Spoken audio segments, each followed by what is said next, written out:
जोर से बोलिएगा, नाथूराम गोडसे मुर्दाबाद। मैं कहता हूं कहिए गांधी परिवार मुर्दाबाद। शरीर का हत्यारा बड़ा, आत्मा का हत्यारा बड़ा। बोलिए, शरीर बड़ा की आत्मा बड़ी। बोलिए, गांधी राष्ट्रपिता एक व्यक्ति के लिए नहीं है, उस विचार के लिए। बोलिए, मैं भी तैयार हूं। बोलिए, चिल्लाइए मत, बोलिए ना। अरे जोर से आपने बोलने का करे, चिल्लाइए। अब मेरा बोलने का टर्न है। ये है आरएसएस की सोच और ये है नाथूराम गोडसे के वंशज जो आज भी गांधी को क्षण क्षण मारते हैं। ये कालीचरण से कम नहीं है। इस देश के सांसद हैं, इस पर मुझे दुख होता है।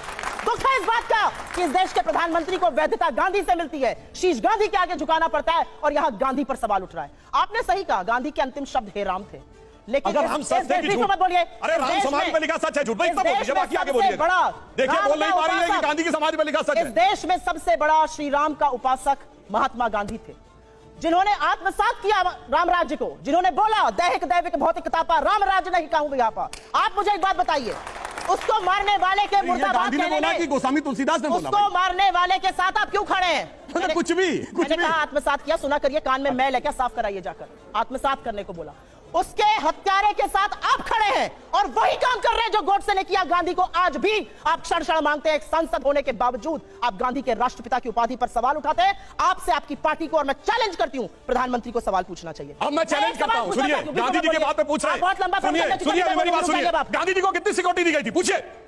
उससे पहले 13 दिन पहले गांधी जी ने कौन फेंका गया था? और जिसको लेकर मतलब बाबा की गिरफ्तारी हुई, जिसने कहा कि नाथूराम गोडसे मेरे गुरु है, और उनको छोड़ दिया। गांधी जी कितनी सिक्योरिटी दी गई थी? और गांधी को कितनी गोलियां लगी? बोलिए, उनका काउंटर फिर आपके पास में। बोलिए, गांधी जी को कितनी गोलियां लगी थी? बोलिए। गोडसे मुर्दाबाद कहने की औकात नहीं है भाजपा क्यों नहीं करवाया गया? असलियत यही है, आत्मा में। अरे बोलो ना, गांधी परिवार मुर्दाबाद बोलो। आपसे पूछती हूँ कि राम को झूठा कहने वाले मुर्दाबाद। जवाब सुनने से फिर आपके पास आ रहा हूं। गांधी के बारे में बोलने का आपका कद नहीं है। एक और नाम लेती हूँ, प्रदीप कुरुलकर का नाम सुना है? कद है। अरे वो दीदी और दीदी ना करिए, जो प्रधानमंत्री करके आए। सभ्यता थोड़ी शालीनता से बात कर रहे हैं। तो मैं तो सिर्फ कह रहा हूं, सिक्योरिटी कितनी दी थी बता दीजिए ना। आपसे मैं सवाल, सिक्योरिटी कितनी दी थी बताइए ना। प्रदीप कुरुलकर नाम का एक आदमी आरएसएस का डीआरडीओ का डेटा पाकिस्तान को बेचता हुआ पिछले हफ्ते पाया गया। काहे चुप है चरण चुंबक? क्यों नहीं बोलते हैं सांसद? क्यों चुप है रक्षा मंत्री? मैं पूछना चाहती हूँ, एक शो दिखा आपको टीवी चैनल पर, मैं आपसे पूछती हूँ। पूरी तरह से साइलेंट बोलूंगी। प्रदीप कुरुलकर के नाम पे कुछ बोलिए। 2018 में आप लोगों के साथ मंच शेयर कर रहा था। 2018 में मोहन भागवत जी के बगल में बैठा था। पाकिस्तान को हमारा डेटा बेचता हुआ डीआरडीओ का साइंटिस्ट पाया गया और आप चुप रहना चाहते हैं। और मैं सिर्फ एक बात पूछना चाहती हूँ, यहाँ पर आकर बड़ी बड़ी बातें करने से बेहतर है, मैंने आपसे एक सवाल पूछा है।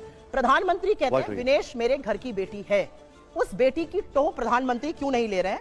इसमें जरा जरूर बताइएगा। और 200 साल पे नहीं बोल पाएंगे, क्योंकि 200 साल तो इन्होंने मुखबिरी और माफीनामे लिखे, तो बोल ही नहीं सकते हैं। इसलिए आजादी को कम आंकते हैं, क्योंकि 200 साल इन्होंने मुखबिरी का काम किया। हम अंग्रेजों के खिलाफ थे, अंग्रेजों के साथ खड़े थे, तो 200 साल बोलने की ना इनकी औकात है ना हैसियत है, ये असलियत है। और गांधी के राष्ट्रपिता होने पर जो सवाल आज उठाया गया है, ये बड़ा मुद्दा है और इनको माफी मांगनी पड़ेगी। इसलिए मांगनी पड़ेगी क्योंकि आपने इस देश की आत्मा पर सवाल उठा दिया है। आप माफी मांगे बिना यहां से नहीं जाते। मैं जवाब देता हूं, सुनिए। आप जवाब दे नहीं सकते, आप जलेबी बनाते हैं। जलेबी नहीं, बिल्कुल सच बोल रहा हूं। आप सच बोलते हैं। सच बोलने की भी ट्रेनिंग मिली है क्या आपको? प्रोपेगेंडा फैलाने की ट्रेनिंग। अभी सब एक एक चीज की पोल खोलते हैं। प्रोपेगेंडा फैलाने की खोलने की कोशिश कर रहे हैं बड़ी देर। गुरु गोविंद सिंह जी से लेके छत्रपति शिवाजी महाराज से लेके महाराणा प्रताप जी से लेके चाहे चंद्रगुप्त मौर्य, सम्राट अशोक, जिनको भगवान का दर्जा हुआ, भगवान बुद्ध, भगवान महावीर, भगवान कृष्ण, भगवान राम, सब इस धरती को क्या मानते हैं? माता भूमि पुत्रो हम पृथिव्या। अब आप छोड़ता हूं कि उसका कोई पिता होना चाहिए या नहीं होना चाहिए। दूसरी बात नहीं तो बोलना है, कौन वो बुलाता है, कौन वो करता है? बड़े मोदी जी के शिष्य बन गए आप। राजनीति को छोड़ दिए क्या? ये बताइए, छोड़िए। मैं एक बात कहता हूं, आप सीधी बात बताइए, बताइए कहां संविधान में लिखा है? बताइए कहां लिखा राष्ट्रपिता? बोलिए बोलिए ना, बताइए कहां लिखा है? मैं आपसे सवाल पूछ रही हूँ, इस देश में राष्ट्रपिता मैंने तो जवाब दे दिया को दी गई। क्या सुभाष चंद्र बोस ने गलत कहा था? हाँ या ना बताइए आप। बोस बाबू ने गलत कहा था राष्ट्रपिता कहकर महात्मा गांधी को? क्या सुभाष चंद्र बोस ने गलत कहा था? मैंने तो आपके पूरे प्रवचन में कुछ नहीं बोला। जवाब सुन ले, मुझे पता है। बोल नहीं पा रहे ना, जवाब देने दीजिए। आप जब बोलनी थी वो चुप थे। मैंने बिल्कुल शांत रहा, क्योंकि मुझे पता है। अरे भाई, जब गांधी के आराध्य भगवान राम इसको अपनी माता मानते हैं, इस धरती को, तो आगे का प्रश्न बच्चों की विवेक पे छोड़ता हूं। अब दूसरी बात मैं कहना चाहता हूं, अरे बोस बाबू कितना सही माना हम जानते हैं। बोस बाबू की एक फोटो बताइए, कभी कांग्रेस के अधिवेशन में देखिए, आप बताइए। अभी बोलिएगा, कभी नहीं दिखाई पड़ता। खिलाफ क्या तरीका है बीच में डिस्टर्ब कर रही? आप बताते हैं मुखबिरी एक कांग्रेस कब बनी थी? 1885। संस्थापक कौन था? एलन ऑक्टेवियम ह्यूम, ब्रिटिश सरकार का सेक्रेटरी।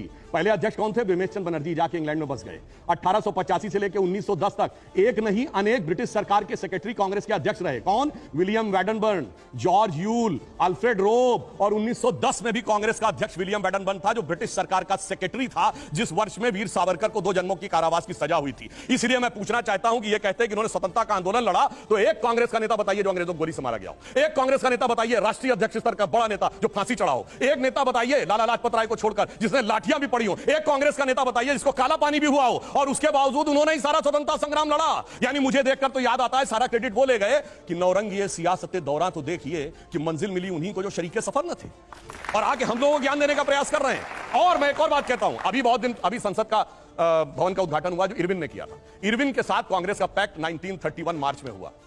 मार्च 1931 से 15 अगस्त 47 तक केवल 1942 का भारत छोड़ो आंदोलन जो 2 महीने में अंग्रेजों ने सप्रेस कर दिया था, कुचल दिया था, इसके अलावा एक आंदोलन बताइए 31 से 47 कौन सा पैक्ट किया था इरविन से? बोलिए 31 से 47 तक कौन सा आंदोलन की बात हो ही रही है तो 1942 का जो क्विट इंडिया मूवमेंट था, जो मौलाना आजाद सर, हम 9 साल से, एक मिनट मुझे बोलने मैम एक सेकंड, हम 9 साल से डिफ्लेक्ट करके 1947 के पहले चले गए। मुझे बार-बार वहीं रह जाते हैं ना। जितनी देर ये लेके तो उतनी देर तो मुझे भी हक है ना। आप मुद्दे से तो भटक नहीं सकते ना मैम। मुद्दे से आप इनको रोकते भटकाने को, मुझे क्या रोक रहे हैं? नहीं, मेरा ये जवाब दोनों के लिए है। अरे राष्ट्रपिता का जो अपमान आप पहले इन्होंने यूज किया था, हमने नहीं। 1942 का quit India movement Maulana Azad हमारे अध्यक्ष से गांधी जी के आह्वान पर हुआ। आपको पता है अंग्रेजों को किसने चिट्ठी लिखी थी, कैसे सप्रेस किया जा सकता है इसको? श्यामा प्रसाद मुखर्जी ने। कांग्रेस की सारी सरकारों ने रिजाइन कर दिया था, लेकिन सिंध में, बंगाल में और एनडब्ल्यूएफपी में मुस्लिम लीग के साथ मिलकर श्यामा प्रसाद मुखर्जी और इनके लोग सरकार चला रहे थे। 1911 से ही माफीनामे लिखने शुरू कर दिए थे। आप किस देश की, किस आजादी के आंदोलन की बात करिएगा? नेहरू 9.5 साल जेल में रहे, आपके वाले तो गए थे और पहले दिन से ही चिट्ठी लिखने लगे। नेहरू ने डिस्कवरी ऑफ इंडिया लिखी जेल में, आप जेल में रह के किताब लिखी, जलवायु जलाल से सेक्रेटरी। और सुन लीजिए आगे, इन्होंने कहा किसको फांसी लगी? सबसे बड़े तो राष्ट्रपिता महात्मा गांधी को आपके ही लोगों ने 3 गोलियों से भून डाला था। कांग्रेस के अध्यक्ष रह चुके थे, कांग्रेस के शीर्ष नेतृत्व थे, और कोई प्रमाण? अंग्रेजों की गोली से मैंने कहा था ना। मतलब आपकी गोली क्या अमृत बरसा रही थी? मैं तो कह रहा अंग्रेजों के लड़े थे ना। आप तो अंग्रेजों के लड़ाई की बात कर रहे थे ना। करवानी चाहिए। मैं वापस आता हूं, मैं एक डायरेक्ट सवाल पूछता हूं। आज के हालात में आप ही के मंत्री हैं जितेंद्र सिंह, उन्होंने संसद में कहा बाकायदा अभी 2 महीने पहले कि सरकारी नौकरियों में, सरकारी सेंट्रल गवर्नमेंट की वैकेंसीज हैं 9.7 लाख, और उसमें उन्होंने कहा कि रेलवे में खाली करीब 3 लाख, 2,93,000। क्या आपको लगता है कि ये एक ऐसा एरिया है या ये एक ऐसा एरिया और है जहां पर सरकार एम्प्लॉयमेंट जनरेट नहीं कर पाई, जहां पर हमें बहुत कुछ करना चाहिए था लेकिन वो फेलियर रहा, और ये 9 साल में एक ऐसी चीज है जिसको शायद अच्छे तरीके से देखा जा सकता था? मैं हवा में बात नहीं करूंगा। पीरियोडिक लेबर सर्वे का डाटा जाके देख लीजिए। पिछले महीने में बेरोजगारी की दर 4.1% पे आ गई है, जो 2018 के बाद सबसे कम है। तो उसने कहा कोविड के बाद के दौर में भारत की अर्थव्यवस्था निकलकर सामने आ रही है। हवा में नहीं बोलूंगा जैसे लोग आके कह देते हैं 50 साल की सबसे बड़ी महंगाई, 50 साल की सबसे बड़ी अर्थव्यवस्था खराब, 50 साल की सबसे बड़ी बेरोजगारी, मतलब जो सोना वोना गिरवी रखा गया था वो भी उसी में आ जाता है। इसलिए मैंने ये बात कही, सरकार ने स्वरोजगार, रोजगार प्राइवेट सेक्टर में और सरकारी सब जगह प्रचुर मात्रा में अवसर क्रिएट करने का प्रयास किया, परंतु पिछले 2 वर्ष जो कोविड के कारण और रशिया यूक्रेन युद्ध के कारण जो परिस्थिति थी, इसीलिए मैंने पूछा है दुनिया में कोई एक देश बता दीजिए आज की डेट में जहां महंगाई की दर हमसे ज्यादा हो, विकास की दर हमसे ज्यादा हो, महंगाई की दर हमसे कम हो और बेरोजगारी की दर हमसे ज्यादा हो। सुधांशु जी, एक और चीज है, अब मैं थोड़ा सा डेटा ड्रिवन कुछ चीजें पूछूं आपसे।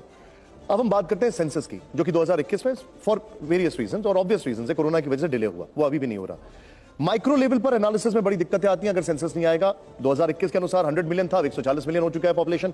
ये सारी चीजों पर ध्यान क्यों नहीं दिया जा रहा? क्या दिक्कत है? 2021 में कोविड की वजह से सेंसस नहीं हो पाया है, अब परिस्थितियां सामान्य हुई हैं, तो निश्चित रूप से जो भी निश्चित समयावधि होगी उसमें सेंसस हो जाएगा। लेकिन आपको लगता नहीं है कि कुछ ज्यादा ही चीजें डिले होती जा रही हैं, प्रोक्रेस्टिनेट होती जा रही हैं? हाँ, मानी हुई बात है। वो तो जो सेंसस डिपार्टमेंट है उसको तय करना था कि किस समय करना है और किस चीज को अधिक महत्व देना है। एक और चीज, अगर मैं बात करूं, चाहे वो सिटीजनशिप अमेंडमेंट बिल हो, चाहे वो फार्म्स लॉ हो, ये वो चीजें हैं जो आप लोगों ने कुछ आउट ऑफ द बॉक्स करने की कोशिश की लेकिन हो नहीं पाई। क्या ये एक फेलियर नहीं है? देखिए, हमने परिवर्तन करने का प्रयास किया और बीच में चूंकि परिस्थितियां आ गई कोविड की, इसलिए नहीं इंप्लीमेंट हो पाया, पर हमने तो एक्ट पारित कर दिया। मगर अब इस देश में सोचिए, संविधान की दुहाई देने वालों ने संसद के पारित विधेयक के खिलाफ राज्यों में विधेयक पारित किया, सरासर असंवैधानिक कार्य। और नागरिकता तो राज्य का विषय नहीं है, नागरिकता के ऊपर किया। और इससे ज्यादा मुझे पीड़ा इतनी ज्यादा हुई जिसकी कोई हद नहीं है कि आप ये बताइए, आप उन लोगों के बारे में सबूत मांगते थे जो प्रोसिक्यूशन